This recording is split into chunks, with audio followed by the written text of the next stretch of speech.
咁如豐美門呢個樓盤係確實有啲硬傷嘅，我哋一定要攤開嚟講先講楚。大家攝高個枕頭啊，準備聽清楚啦。佢用緊個物業嘅話係安信物業，咁據聞啊呢個屋苑啊佢個公共區域衞生啊就覺得唔係幾好啦。咁有時候垃圾多咗啊係冇人及時去清理嘅。坦洲嚟講嘅話，算係一個比較高密度嘅住宅啦。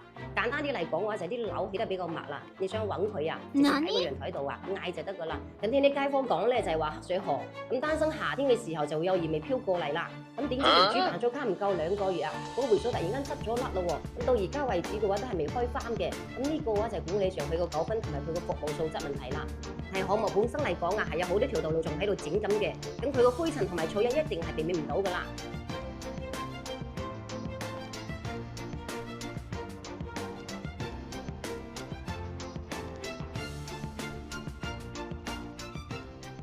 Hello， 大家好，又係我何麗玲啊！呢排時間好多嘢做，搞到好長時間都冇鋪頭啦。咁上一期影片啊，好多朋友仔私信我，例如豐美門呢個樓盤啊，究竟可唔可以入手？適唔適合買呢？咁呢個樓盤啊，佢個缺點係咩？優點又係咩？咁我今日嘅話就同大家過嚟拆解下呢個樓盤啦。咁而家咧有好多香港人啊，都係想翻大灣區呢邊買樓退休嘅，但係大家都驚買錯嘢嚇。咁有好多香港嘅朋友咧，大家亦都知道我哋個風格嘅，好嘅話就一定會讚，咁唔好嘅話就一定會大膽踩嘅。咁優點嘅話係個個都可以接受得到啦，但係缺點嘅話就唔係話個個都可以接受到嘅。咁我優點缺點啊都同大家講出嚟，睇下大家對呢個樓盤佢個缺點啊接受程度去到邊度嚇。咁喺開始前啊，同大家提個少少嘅要求。咁如果話大家你都中意睇我哋嘅影片嘅話，記得點翻個關注我啦。咁好啦，我哋先從缺點講起下。咁如豐美門呢個樓盤係確實有啲硬傷嘅，我哋一定要攤開嚟講先講楚。大家攝高個枕頭啊，準備聽清楚啦。咁首先第一個缺點咧就係佢個容積率係得3.32嘅。咁喺坦洲嚟講嘅話，算係一個比較高密度嘅住宅啦。簡單啲嚟講嘅話，就係啲樓起得比較密啦。如果你對面啊有親戚朋友嚟住咁嘅話，你想揾佢啊，直接喺個陽台度啊嗌就得噶啦。真係噶，大聲嗌就得噶啦。因為佢個樓間距明顯比其他樓盤係窄咗好多嘅。我睇過佢個樣板間啊，有啲露台望出去咧，真係比前面嗰棟樓啊遮住一大半噶。咁最尷尬嘅就係有啲單位係直接可以望到對面樓嘅主人房嘅。咁呢種樓望樓啊，佢壓迫感同埋隱私度啊，真係扣唔少分噶。第二個缺點，咁呢個樓盤咧雖然話近珠海啦，但係項目本身嚟講啊，係有好多條道路仲喺度整緊嘅。咁佢個灰塵同埋噪音一定係避免唔到噶啦。咁樓盤佢嘅第一排啊，靠近大馬路邊望出去，真係好似殘殘舊舊咁嘅。咁而家買緊北邊嗰幾棟啊，望出去就有啲村屋，咁上邊係非常之差嘅。仲有啊，隔離係有一條河涌喺附近嘅。咁聽啲街坊講咧，就係話黑水河，咁單身夏天嘅時候就會有異味飄過嚟啦。咁呢啲環境因素啊，你住落去日日對住佢嘅話，你真係要考慮清楚自己可唔可以接受得到啦。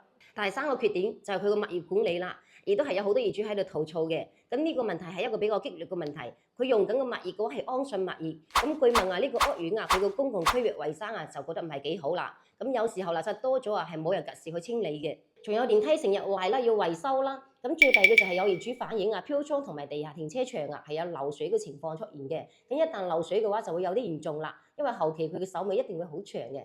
仲有單大嘢啊！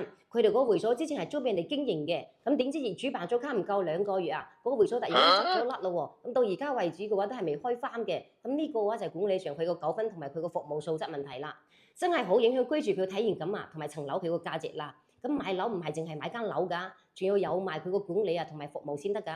咁呢啲真係要大力咁扣分啦。咁好啦，缺點講完啦，接落嚟講下呢個樓盤佢個優點啦。咁佢究竟有咩值得去讚嘅地方呢？咁優點一就係佢個實用面積高，保現贈送面積多。咁首先呢個樓盤啊，佢個實用率係佢哋最大歷史後一樣嘢。咁對比翻周邊啲樓盤，佢呢個實用率真係幾高下嘅，好多好型啊都有入戶花園雙露台。咁最誇張嘅係聯結構聯板偷面積，咁即係用贈規則去攞多啲空間。咁28棟單位啊，真係可以偷多一間房出嚟嘅。咁仲有啲部分好型啊，可以直接送多20平方俾你嘅，夠你擺2張麻雀台啊，再加張按摩椅啦。咁單單睇翻呢一點啊，對於追求空間感、想用盡每一蚊嘅朋友仔嚟講，咁真係幾有吸引力嘅。優點2就係社區配套齊全啦。如豐美門呢個樓盤啊，佢個園林設計都係幾落重本㗎，總共係有4個羽毛球場、3個籃球場，下層式個設計。哇！如果你喺香港啊揾翻呢啲屋苑配套，起碼都過千萬啦。咁佢個屋苑內部啊，仲有埋佢個泳池同埋佢個室內恒溫池嘅，冬天都可以游水㗎。咁仲有加埋200米嘅跑道，咁基本上你係唔使出門啊，喺屋企自己樓下都可以做運動㗎啦。尤其係啱晒一啲中意做運動嘅朋友啦。咁優點3就係佢個地理位置方便啦。佢位置嘅話喺珠海同埋坦洲嘅交界處，揸車10分鐘以內啊，中珠長遊不時夢，石井2家茶禮啊，去到坦洲優悅城百貨，即係隔離商場6樓就到㗎啦。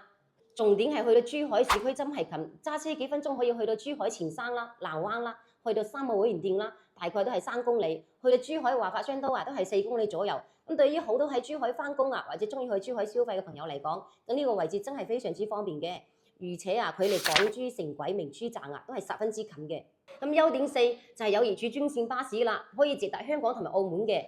裕豐名門往返香港直通巴正式開通了。坦州裕豐名門粵港直通巴的開通，是我們落實粵港澳大灣區交通便利化的一項便民舉措。我們將努力為坦州市民提供安全、優質、便捷的跨境運輸服務。今天起，從裕豐名門站點到香港僅需2小時，直達香港市區尖沙咀、太子、荃灣。各列士班次時刻表，有需要的朋友可以點讚收藏。咁對於需要經常往返港澳啲朋友仔嚟講啊，真係慳翻唔少時間嘅，樓下就可以上落車啦。咁放假帶埋啲屋企人啊，同埋朋友仔啊過嚟旅遊度假都係非常之方便嘅。呢個亦都係算港人嘅一個福音啦。咁講到裕豐名門呢個樓盤咧，真係算坦洲嘅老江湖啦。佢足足係發展咗7期嘅，咁規模都係算幾大下嘅，有成60萬平方嘅嚇。咁總共亦都係有4000幾戶嘅，都係一啲成熟大社區啦。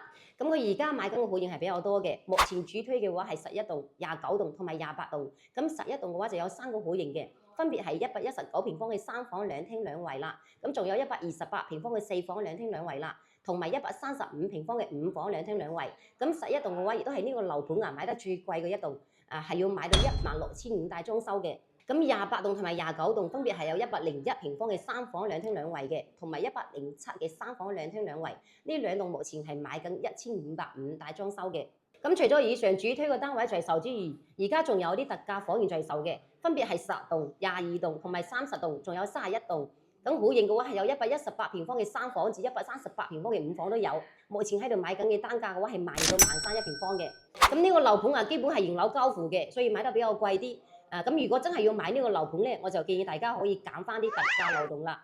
畢竟啊，佢個特價比主推個樓棟嘅話係平咗2-3千蚊一平方嘅，咁百幾平方計落嚟嘅話係足足平咗幾十萬㗎啦。咁好啦，我哋再嚟對比下周邊啲樓盤。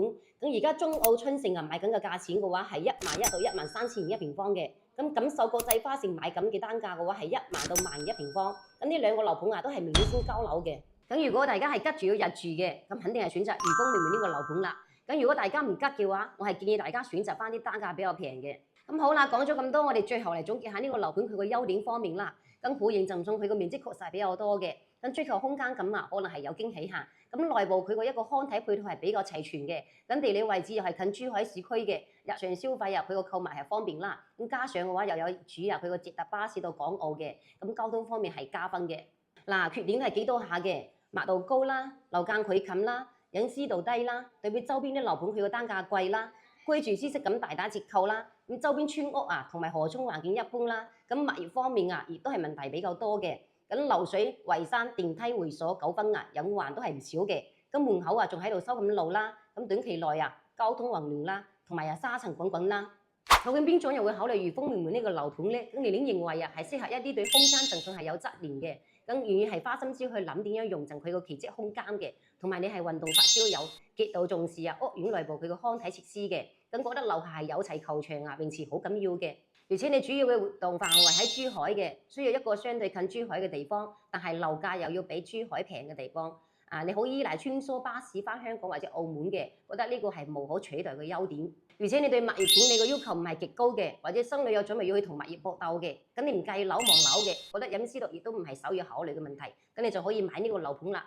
但係如果你話極其重視一個隱私度同埋佢個居住舒適感嘅，咁對物業管理服務係有要求嘅，唔想煩嘅，對周邊環境亦都係比較挑剔嘅，咁唔想一買樓就要忍受門口工地同埋佢個塞車嘅，咁年齡期你真係要三思啦。優點我哋要了解，缺點我哋更加要清楚。好啦，如果你聽完年齡分析對你係有幫助嘅，記得喺評論區評論支持2個字嚇。如果大家都係支持嘅，我會更加有動力去探索其他樓盤。多謝大家先嚇。好啦，今期講到呢度，希望能夠幫到大家。我係何玲玲，一個堅持講真話、幫你避坑嘅地產人。記得點讚、分享、訂閱返我呢個 channel。下一期話唔定有更加精彩嘅爆料嚇。我哋下期見，拜拜。